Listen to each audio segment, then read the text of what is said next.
ma belle Sangha d'amour à la maison. On est revenu au centre Kyo-ho. J'espère que vous allez bien. Prenez le temps de vous connecter. On est en direct en ce beau dimanche entre deux nuages, un orage, des sueurs parce que nous on danse, on s'active, on bouge, on fait toutes sortes de yoga. Alors j'espère que vous allez bien à la maison. Je vous sens avec une super belle gang. On est en cercle. En plus c'est beau ici là. La salle est pleine de visages, de radiance, de fronts lustrés. Ils sont magnifiques, donc vous allez les entendre. Atchoumé, ricaner, on ne sait pas trop ce qu'ils vont faire, là. Faire des hums et tout le reste. Surprenez-vous pas, on est dans le week-end Kundalini Yoga à Kyo. Et aujourd'hui, mais là vous vous dites, Martin, c'est quoi le thème aujourd'hui? De qu'est-ce qu'on parle? Affirmer ses limites et trouver la paix. Si c'est pas wonderful. Alors comment, avec discernement, l'acte de compassion peut-être commence par soi, l'acte d'amour commence par soi, et comment dans un monde où on peut se faire dévorer facilement de notre temps, de nos espaces, de l'espace mental, il est nécessaire, surtout, puisque je m'adresse à des gens ici dans la retraite également, qui sont dans des pratiques spirituelles, dans une voie, qui consacrent une partie de leur vie à grandir, devenir des meilleures personnes, comment on peut facilement se faire avoir dans une espèce de dérive de « Ouais, mais toi, t'es bouddhiste, Martin, là, tu devrais m'écouter, tu devrais avoir du temps pour moi, tu devrais être compatissant, tu devrais aimer, tu devrais pas juger, tu devrais donner. Oui, mais je devrais aussi dormir et manger 1 à 2 fois par jour et laisser mon énergie mentale et spirituelle se régénérer. » Et parce qu'on est peut-être dans un engagement sur une voie d'intériorité, on a besoin de temps d'intériorité, comme en dedans, comme seul, comme sans vous autres. Alors, on y a tous droit. Alors, on va se parler de, justement, peut-être des mensonges qu'on se compte des fois pour ne pas être capable de mettre nos limites. Comment, peut-être, on peut mieux respecter ces limites-là et s'engager dans la préservation de notre énergie, notre équilibre, notre santé spirituelle, psychique, physique, et une méditation pour réaffirmer avec amour pour soi et les autres ce qui me fait du bien, les frontières que j'ai, et à quel point je suis un être d'amour parce que je me donne du temps, je m'accorde du temps et j'apprends aux autres à comment m'aimer. Ça, c'est peut-être la chose la plus importante. On a besoin de se faire éduquer sur comment aimer les uns les autres. Alors, et on n'a pas nécessairement la même façon dans laquelle on veut être aimé. Et des fois, c'est pas de l'amour, c'est peut-être du contrôle, c'est peut-être de l'attachement, c'est peut-être de la possession, c'est peut-être de la dépendance. Alors aussi, il faut faire attention à ceci dans le fait de mettre ses limites. On va essayer de déjouer toutes les usurpateurs d'amour, là où se cache quelque chose, mais que ce n'est pas de l'amour finalement. Alors, on va commencer tout de suite. Là, je vois que pas mal tout le monde est en ligne. J'ai eu plein de petits messages, des petits coucous, des petits bisous, des petits amours, des petits câlins. Alors, merci à tout le monde qui sont là en ligne. Je vous lis aussi. Je vais répondre à vos questions plus tard aujourd'hui ou demain là, sur la route où je vais retourner au royaume des Bleuets, au lac Saint-Jean. Donc, je vais avoir plein de temps là, pour vous lire et vous répondre. Affirmer ses limites, nommer ce qui nous habite, nommer nos limites, c'est plus que nécessaire dans l'espace spirituel. C'est probablement le plus grand apprentissage que moi j'ai eu à faire dès que je me suis consacré à une voie spirituelle, ce qui veut dire à 19-20 ans. Quand 2 heures par jour, je méditais 1 heure le matin, 1 heure le soir. Quand au lieu d'aller à Virginia Beach, quand tout le monde allait là à l'université, moi j'allais dans un monastère bouddhiste. Quand les étés, j'étais travailleur de rue, bénévole, au lieu de faire bien d'autres affaires le fun à Pointe-Calumet ou je ne sais où. Tout le long de mon parcours, ce que j'ai eu le plus à vivre, et ma famille, que je vous aime d'amour, surtout en ce moment-là, encore plus, mais on va se dire les vraies choses quand même, dans des espaces où des fois pour eux, il y a une incompréhension des limites ou de la disparition. Tu sais, ma mère, mes sœurs, mon frère, mon père m'ont vu disparaître souvent en vélo à 17 ans, tu sais, dans un espace où il n'y a pas de cellulaire, pas d'Internet. L'appel spirituel, c'était pas de passer sa vie à être codépendant avec tout le monde, puis à faire toutes les activités sociales, puis être partout. C'est l'urgence de nourrir l'âme, l'urgence de silence pour entendre la voix intérieure, l'urgence d'être. Et pour ça, il faut sortir du faire, de l'agitation, des communications. Fait, je vais essayer aujourd'hui de vous donner mes pistes à moi, aussi imparfaites soient-elles, puis mes réflexions, parce que si vous n'êtes pas capable de nommer vos frontières, nommer vos limites, vous ne préserverez pas les espaces qui vous nourrissent l'âme, vous ne préserverez pas ce qui vous fait du bien, vous ne vous régénérez pas intérieurement. Et j'aurais pas été bouddhiste, j'aurais pas été ce que j'étais, j'aurais pas fait tous les rites de passage, j'aurais pas fait le travail humanitaire même que j'ai fait, je vivrais pas dans les communautés si j'avais dit oui à tout le monde toute ma vie. C'est une impossibilité. Alors, le premier mensonge qu'on se compte à ce sujet-là, c'est « Oui, mais si tu m'aimes, tu vas être là pour moi. Si tu m'aimes, tu vas faire ça pour moi. Si tu m'aimes... » Non, c'est pas vrai. Parce que si tu m'aimes et si on s'aime, bien, on veut être heureux. Tu veux que je sois heureux aussi. Tu veux pas me posséder, tu veux pas me contrôler, tu veux pas me faire du chantage émotif. Puis, si on s'aime, on va être là pour nous. Quand je vais être avec toi, ça va être choisi. Ce ne sera pas par obligation, ce ne sera pas par culpabilité, ce ne sera pas parce que j'ai peur que tu m'aimes plus, puis j'ai des peurs de déplaire, puis que je me sens pas bien, puis je me dis qu'est-ce que le monde va penser. Premièrement, ça, c'est pas de l'amour. Alors, mettre ses limites, c'est aussi voir la frontière où je fais les choses de façon très humble, mais très consciente, jusqu'où termine ma bienveillance, ma compassion et mon amour véritable. Parce que faire les choses par obligation, genre me sentir obligé, faire les choses parce que j'ai peur de déplaire ou de ne pas être aimé en retour, faire les choses parce que sinon je vais payer pour émotivement, souvent dans nos relations, les transactionnelles, la personne ne fait pas ce qu'on veut, on boude, on est en silence, on se fâche, on fait des caprices, on se revanche comme même subtilement. Mais c'est là ça, dans l'espace relationnel. Fait que comment on se coupe de notre capacité d'aimer avec vérité, d'aimer avec intégrité, si on mélange tout ça ensemble. C'est pas vrai que si tu m'aimes, tu vas faire ça. Si je t'aime, je veux que tu sois heureux. Si on s'aime, on veut avant tout être des personnes heureuses. J'arrête pas de le dire, moi, dans mon couple, la vie, tous mes amours. C'est une personne heureuse qui fait un couple heureux. C'est une personne heureuse qui fait un parent, un enfant heureux. C'est un être humain heureux qui rend une communauté heureuse. Fait que notre première responsabilité, c'est de nourrir l'espace intérieur. C'est beaucoup la voie bouddhiste qui m'a appris ça parce que c'est très, à quelque part, puis je vais le dire, égoïste, en ce sens que ça répond à un besoin, mais c'est pas tourné sur l'ego. C'est ça qui est pervers. C'est pas égoïste, mais c'est tourné sur l'âme. Et pour répondre aux besoins de l'âme, aux besoins de la conscience, aux besoins de connexion véritable à soi, ben ça va demander du temps, ça va demander des espaces physiques, ça va demander de la diffusion avec tous ceux qui ont besoin de nous. Parce que mon âme aussi a besoin de moi. Parce que mon petit Bouddha intérieur, il a besoin que je sois là pour lui aussi. Sinon, à partir de quoi je vais être là avec les autres? C'est ça la vraie question. Et rappelez-vous toujours cette image-là, parce que moi, c'est une image qui m'inspire beaucoup, l'ermite. C'est une image qu'on a vue dans le tarot, qu'on voit dans plein de grands principes aussi. Faire une quête de vision dans le désert, dans la jungle, dans la forêt. C'est partir à l'intérieur de soi, mais dans nos ombres, dans nos profondeurs. L'ermite, c'est celui qui va dans la grotte et qui revient avec le flambeau, le feu sacré, la flamme, la lumière. Puis qu'il va éclairer le village, qu'il va éclairer le monde, la forêt. C'est impossible d'être constamment en interaction, en agitation, en réponse, sans à un moment donné devenir en réaction. Et là, il n'y a plus de réponse, ça ne répond plus. Ça réagit, ça survit, on essaie d'économiser l'énergie, on économise les égos de tout le monde. Moi, j'ai souvent l'impression que ma job, c'est d'écorcher mon égo pour celui des autres. Parce que dire oui à tout, dire oui tout le temps, être un pleaser, comme on appelle en anglais, mais finalement, c'est pas bon pour personne. Si tu m'aimes, tu m'as aimé avec mes limites. De temps, d'espace, il y en a du monde autour de toi, il n'y a pas juste toi, il y en a des courriels, ça va prendre 2 semaines, tu sais. Si l'amour d'une personne tient à la réponse immédiate tout le temps à ses besoins, ben demandez-vous si c'est de l'amour. Si quelqu'un, son amour et son attitude envers vous, la relation, l'amitié est conditionnelle à ce que vous répondiez à vos besoins, ben on vous a peut-être confondu avec un Golden Retriever. On n'est pas ça. C'est la personne qui s'achète un chien, ça veut dire qu'il y a tout le temps quelqu'un qui répond à tous ses besoins, toutes ses demandes. On n'est pas ça comme être humain.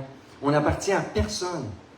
On appartient à cette terre, on appartient à cette humanité, on appartient au sens de l'amour, on appartient à notre vibration sacrée qui est à l'intérieur de nous. Ça, c'est nous. On n'appartient surtout pas aux autres, surtout pas à nos relations, peu importe le niveau. Ni enfants, ni parents, ni... On se choisit, on se rechoisit. Et si on veut se choisir dans l'amour, il est impératif qu'on ait des frontières claires et connues. Ce que ça va permettre de l'empowerment. Ça va permettre le sentiment de puissance. Je sais, en français, c'est l'empuissancement. Hein, ma gang du lac, vous aimez ça, je vais aller français, mais on ne connaît pas plus le mot. Empuissancement. Mais reprendre son pouvoir. Mettre une limite, dire non. Justifier ou pas. Parce que, by the way, là, moi, je passe ma vie à essayer de justifier courte. La limite, ça ne comprend pas plus. Ceux qui vont être écorchés vont être écorchés. Ceux qui vont bouder. Ceux qui diront, moi, Martin, je pensais que tu étais une personne spirituelle. Ça fait 3 fois que je t'écris dans la même journée. Tu ne m'as pas encore répondu. Je vois bien que c'est pas vrai, que tu es ça. Ben, tu sais, my God, on est 8 milliards d'êtres humains. Je vais aller aimer quelqu'un d'autre. C'est tout. Hein? Il faut vraiment voir le sens de l'amour, le sens de la relation. Qu'est-ce qui nourrit? Qu'est-ce qui me nourrit avec les autres? Ça, c'est plus important. On est dans un espace de quantité. Plus de communication, plus de monde, plus d'activité, mais pas beaucoup de qualité. Et moi, j'aime les petites gangs, j'aime les petits rassemblements, j'aime les 1 à 1, j'aime les câlins qui prennent 3 minutes, qui goûtent bon. Ben, tu sais, ça veut dire que je vais au moins donner des claques dans les mains à tout le monde, mais quand je vais être là, je vais être là, puis quand je vais te voir, je vais te voir, mais on a tous notre vérité par rapport à ce qui nous nourrit, comment être habité d'amour, comment se respecter, être au service de ce qui goûte bon dans mon cœur, ce qui est vrai. Et pour ça, ben, on va se rappeler dans la prochaine méditation qu'on est fondamentalement des êtres d'amour et justement qu'on est peut-être plus sincère et vrai, profond dans notre amour, si on arrête de répondre à toutes les conventions et les règles sociales pour lesquelles on devrait être au service de tout le monde, en réponse avec tout le monde, puis obéir aux impératifs des réseaux sociaux, des communications instantanées, puis de tout ce que le monde voudrait de nous. Encore une fois, on n'est pas un Golden Retriever. On est une personne avec une âme, une intégrité, et on est là sur la terre pour prendre soin, nourrir et guérir ça, pour que ça goûte meilleur quand on va être en relation, quand on va choisir avec qui on est, où on est dans le monde et ce qu'on fait dans le monde. Alors préparez-vous mes beaux amours, on va méditer là-dessus tout doucement.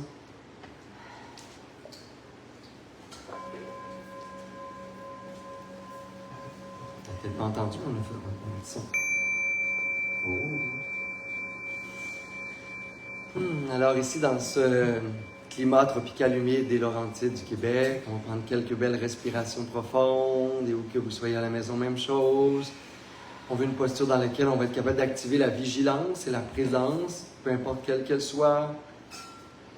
Longue colonne vertébrale, ça respire facilement à l'intérieur.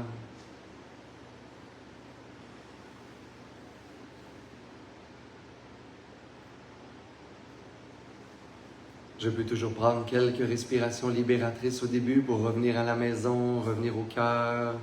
Ou je peux inspirer par les narines profondément, expirer bouche.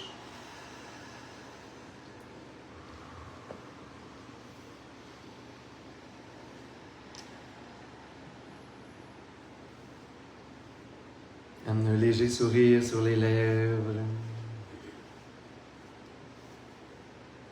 Et se rappeler qu'au centre du cœur, il y a un espace infini d'amour. Au centre de mon être, quand je reviens à la maison, au cœur, je peux puiser dans une source infinie d'amour. Et je peux voir cet espace lumineux, sublime, infini, au cœur. Si je le sens, je peux même poser une main sur le cœur,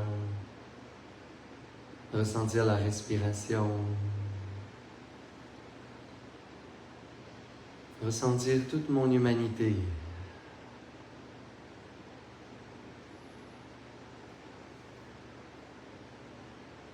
Ressentir tout l'amour.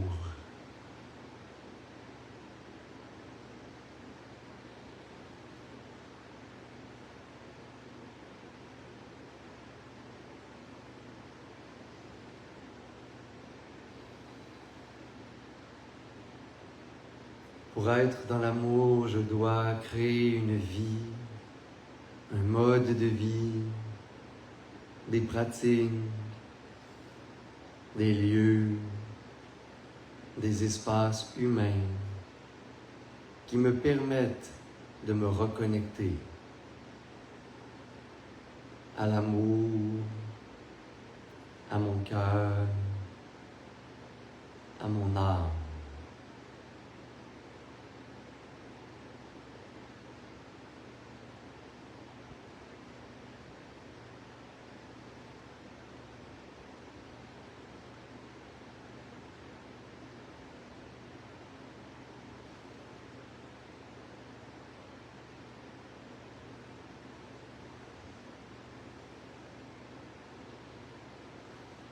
Et je suis responsable que d'une chose uniquement. Je ne suis pas responsable des autres. Il est impossible de plaire à tout le monde.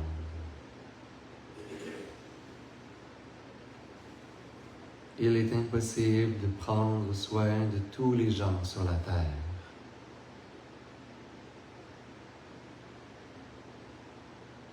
Il est impossible de répondre aux attentes, même de mes êtres chers.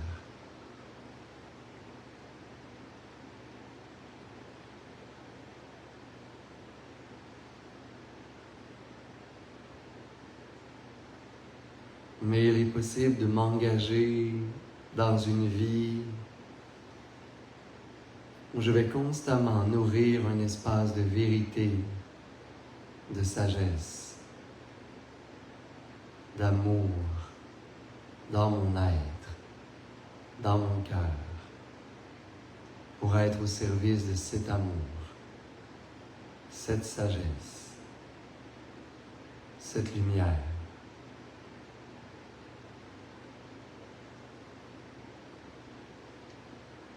Et je prends refuge dans cet espace au centre de mon être, cette radiance.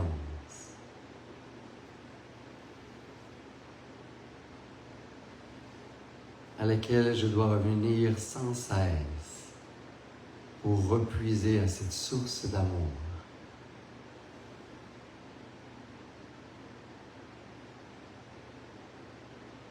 Et je vais méditer sur les phrases suivantes, une à la fois, les laisser résonner à l'intérieur de moi, pour créer une adhésion, une résonance.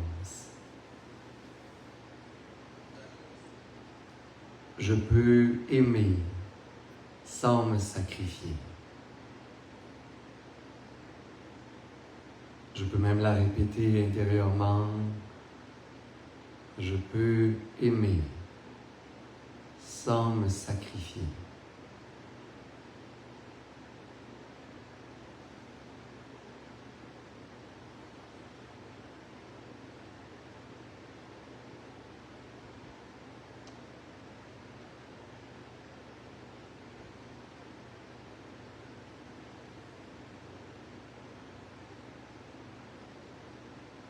Je peux offrir sans m'épuiser.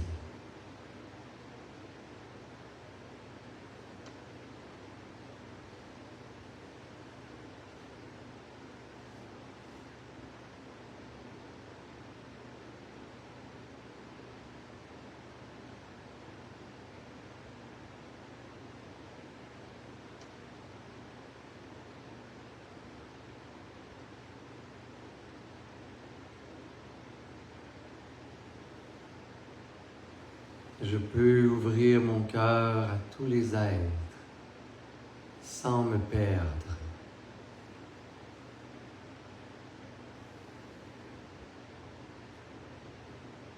Sans me faire violence. Sans me nier.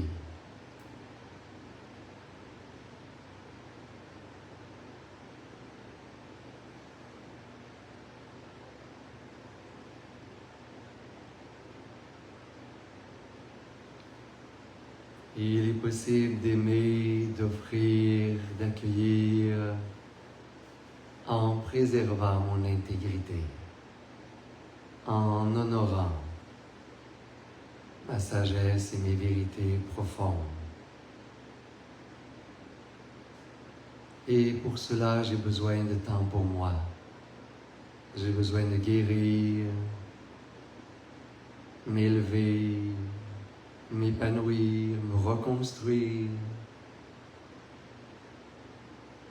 J'ai besoin d'un temps seul avec moi-même. J'ai besoin d'espace pour être nourri, afin de nourrir et de m'offrir aux autres.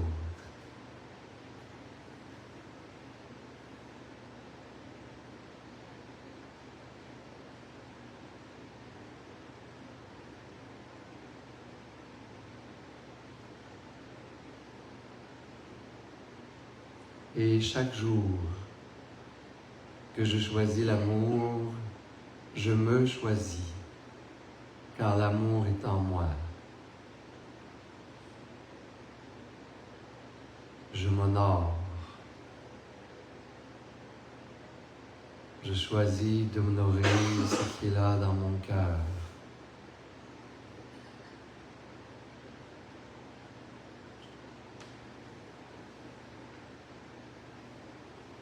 Et en ce faisant, j'enseigne aux autres comment m'aimer et comment je peux les aimer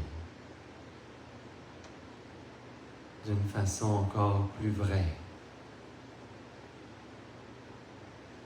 Et ainsi, j'enseigne aux autres comment je peux aimer et comment m'aimer, me respecter.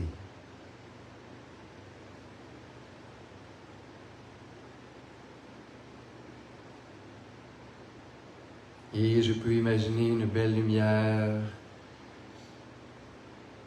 qui se diffuse à partir du cœur et qui remplit tout le corps, tout l'être, et qui forme peut-être une belle sphère de lumière autour de moi, qui préserve mon intégrité, mon énergie, l'amour, en la lumière qui m'habite, qui ne me coupe pas du monde, mais qui permet d'illuminer le monde.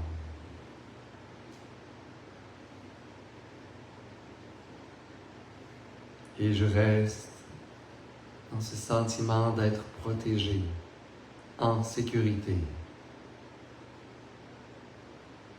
et d'avoir la responsabilité d'affirmer mes limites, de préserver mes espaces sacrés, de me guérir.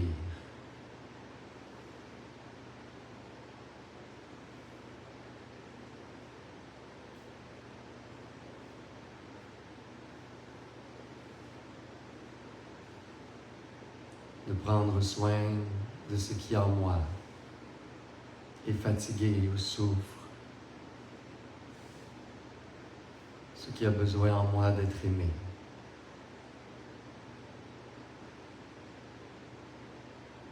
C'est ma première responsabilité.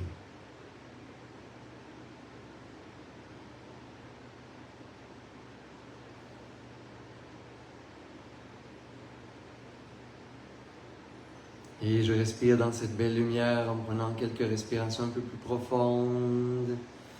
Une radiance au cœur qui couvre le corps, qui crée une sphère lumineuse, merveilleuse autour de moi. Dans laquelle je suis complètement souverain, souveraine.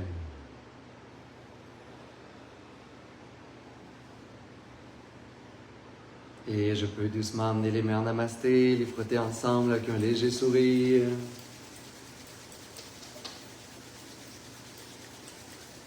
Amener cette belle chaleur au cœur, inspirer par les narines, pour expirer bouge. Et inspirer pour faire vibrer Om.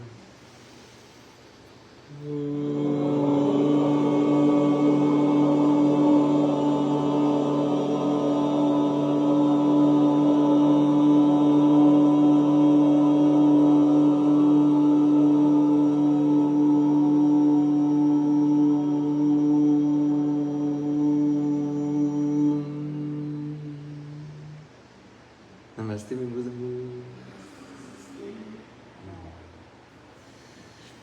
Alors voilà, mes beaux amours à la maison aussi. Je vous invite cette semaine, peut-être matin, midi, soir, de vous faire quelques petites affirmations pour continuer à intégrer la pratique des enseignements. Imaginez que tout l'amour du monde est là, mais que c'est aussi votre devoir de préserver cet espace de beauté qui est à l'intérieur, que vous voulez offrir aux autres. Et si vous voulez, on se revoit la semaine prochaine. Oui, on se revoit la semaine prochaine. Oui, à quelques heures de mon départ pour le Japon, où on vous offre les enseignements que j'ai partagés au Japon dans mes derniers voyages l'an passé. Alors, on va être en différé, là, pas la semaine prochaine, mais les autres semaines. Regardez ça, il y a plein d'enseignements magnifiques. Pour vous dire que je crois que presque toutes les retraites au Québec, ou toutes, là, on est en train de faire des petites exceptions et des listes d'attente, mais 2025 est pas mal plein dans mon agenda. Les événements sont complets, les retraites, les voyages. 2026 va s'afficher bientôt. C'est ça la question du jour. Adadam, Valérie travaille sur des nouvelles pages, plein de nouveautés. Je vous aime. Gros bisous!